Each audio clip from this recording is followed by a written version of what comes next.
to you about resolving conflict today. And it's kind of a beautiful place. Me and my son is here, Yitzhak, and I've tried to come up to this. It's a really sacred place in Hawaiian culture, and it's a park up in Waiheke that only the locals are going to know about, and this is where the ancients used to come and pray and do ceremonies, and I believe even birthings. There's a rock over here for ladies to have babies.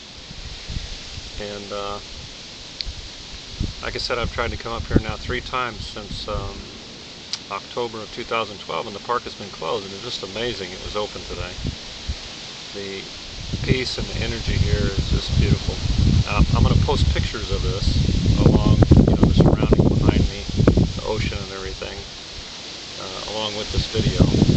But one of the things that I've found and I'm experiencing in my own life, I have a lot of people trying to draw me into conflict, and a lot of drama, and most people have this in their lives. And I know for me, I've come out of this. I grew up in a very alcoholic, abusive family. Constant drama, fighting, bickering, not a whole lot of love. My grandmother was kind of the mainstay in that, but yet there was still a lot of drama. And I'm finding that the only way that we are able to live a life of peace and balance and harmony is if we resolve the conflict inside of ourselves. And then there's no buttons to push. Finding for me, I was a small kid and I got picked on a lot by bullies.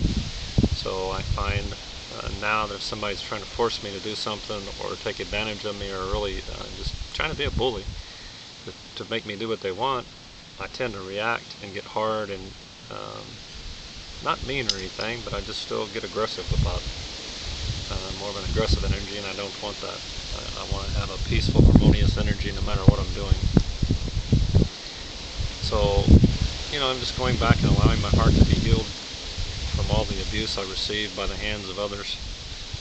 Being a very gentle child, a friend of mine asked me, why did the bullies tend to find you? And well, I was just very gentle. I've seen the same thing in the animal kingdom. Horses, dogs, it doesn't make any difference. If the dog or the horse or even the cow has a very gentle heart and spirit, the more aggressive animals tend to pick on it and don't let it eat, run it out through the pen. Just amazing to watch, just like people. But as we work, and I feel very relaxed here today. I'm taking this with camera instead of my computer. I look around me and it's just beautiful. I think when we get done, I'll kind of give a panoramic of the scenery here with the camera before we stop it, just so you guys can see where we're at. And it's just amazingly beautiful. I really enjoy coming here. Kind of brings me back to that place of where I want to be inside, just complete peace and harmony. There's no buttons to push, no matter what anybody says or does, that I stay in my heart and stay kind and gentle and calm, and only respond back to people with compassion. I feel like I'm far from there. I'll be 50 in October. I've reached this point in my life several times now that I feel like I'm just now beginning to understand what life is about. I really feel like it's a spiritual journey, and it's about learning to love each other, being compassionate no matter what, and we don't want to do anything to hurt anybody else. None of us want to be hurt, but we have to learn how not to hurt others. And when somebody does something that hurts us, not to react back and further that cycle of conflict. Because as we're evolving as human beings and the human race, the goal is to come to a place of compassion in everything that we do.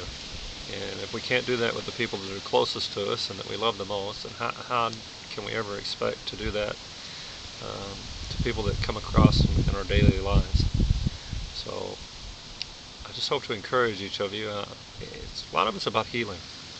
We have these buttons inside of us that if they get pushed, we get upset, we get hurt, we get offended. And I'm learning, for me, the key is I want my heart to be healed completely and resolve all the past conflict to where I can stay in a place of harmony with nature and people and the environment around me. It's just like normally I was telling my son, normally there's a bunch of, Maui's the only place I've ever been in my life there's wild chickens running everywhere. But today they're not even here. It's just really peaceful. But I think I want to close here and just hope But you guys can pick up on the energy here and how beautiful and peaceful it is. I'm going to get my son just to kind of pick the camera up now and do a panoramic, get the ocean, the trees, everything around us. So aloha and mahalo, and thank you for listening.